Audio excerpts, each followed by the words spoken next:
Russia printed the newspapers before the bombs fell.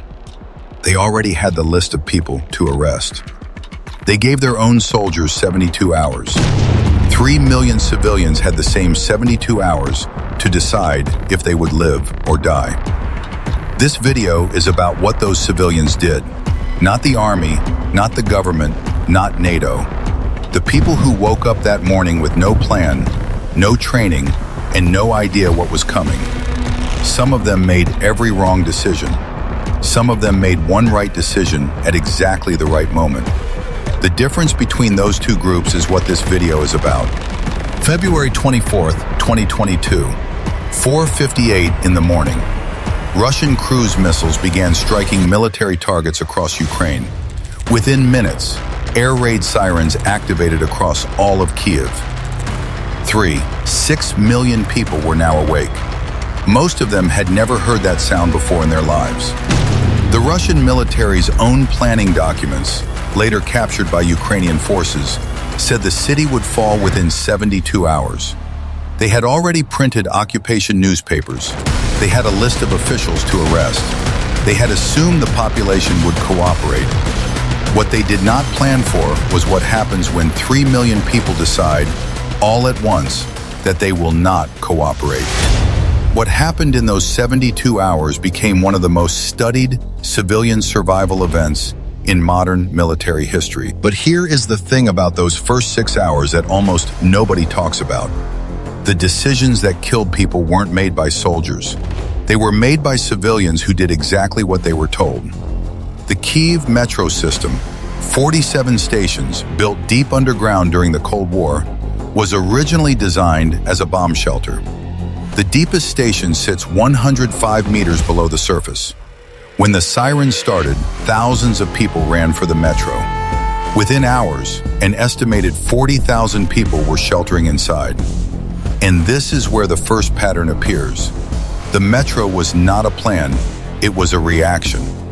The people who went to the metro in the first hour, many of them stayed for days. No food they hadn't brought, no information about what was happening above them, no ability to make the next decision because they had committed completely to this one. Choosing shelter is not the same as having a plan. A plan includes what happens after the shelter. The people who survived the longest weren't the ones who ran first. They were the ones who waited long enough to see which direction everyone else was running, and then ran the other way. Hour 1, the first critical mistake.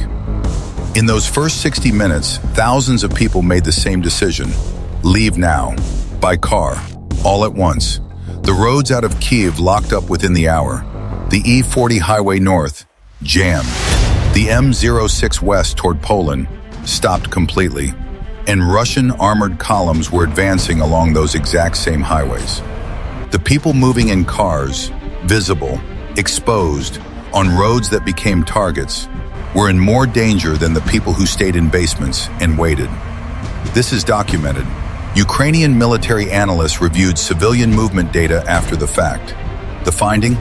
The safest civilians in the first 24 hours were not the ones who left fastest. They were the ones who left last.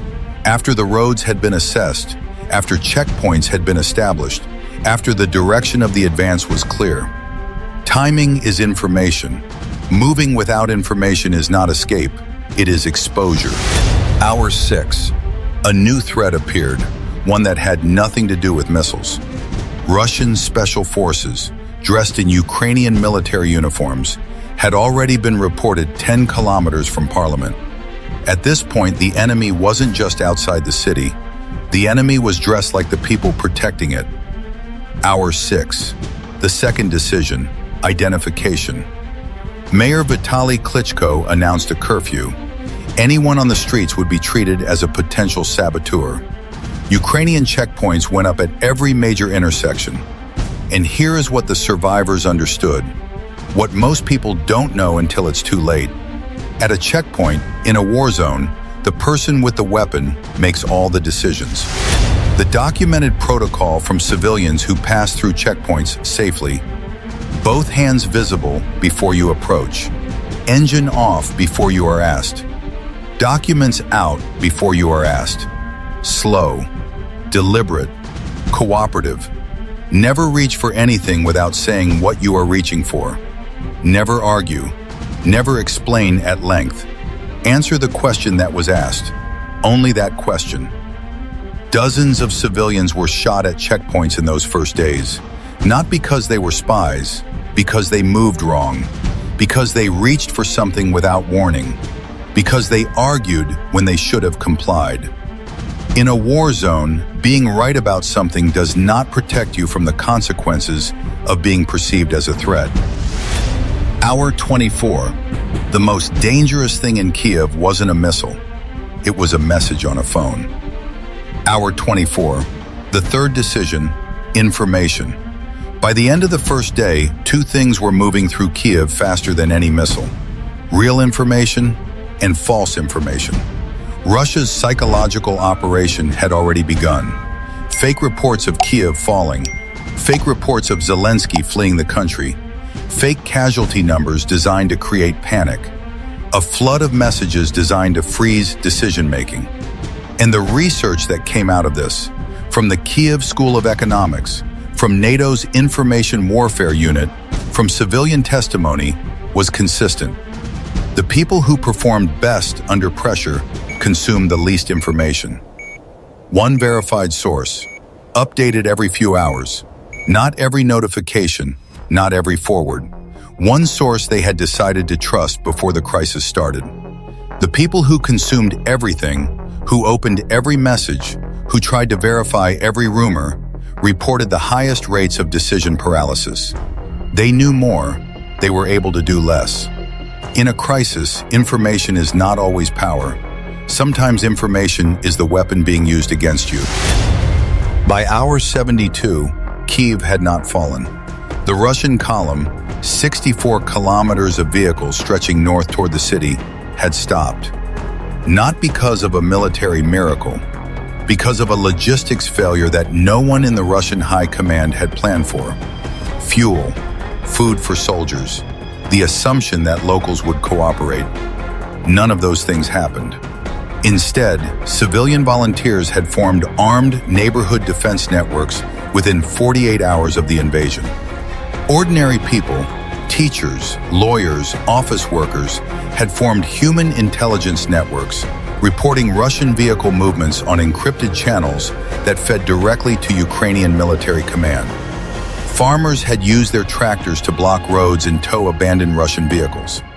The 64-kilometer column that was supposed to take Kyiv ran out of fuel, because no one had planned for a population that would not cooperate.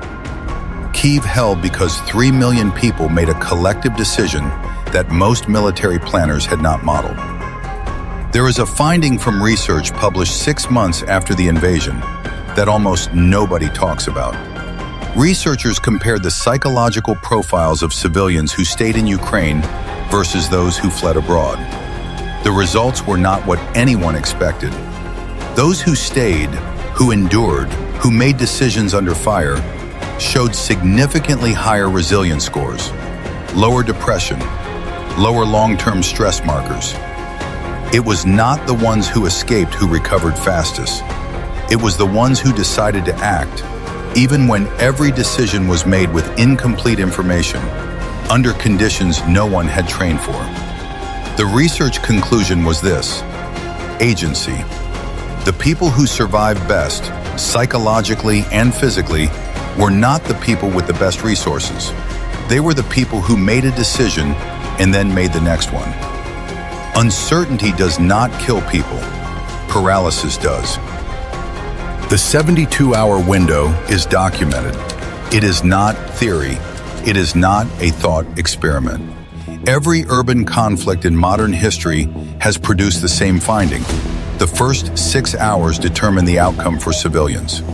Not the army, not the government, the civilians. So here is the only question that matters. You live in a city, right now, without a phone, without power, without the systems you use every day. What is your first decision? Not your plan, not your stockpile, not your bug-out bag. Your first decision.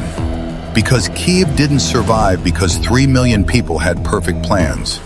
It survived because enough of them made the right first decision, fast enough for the second decision to matter. What's yours?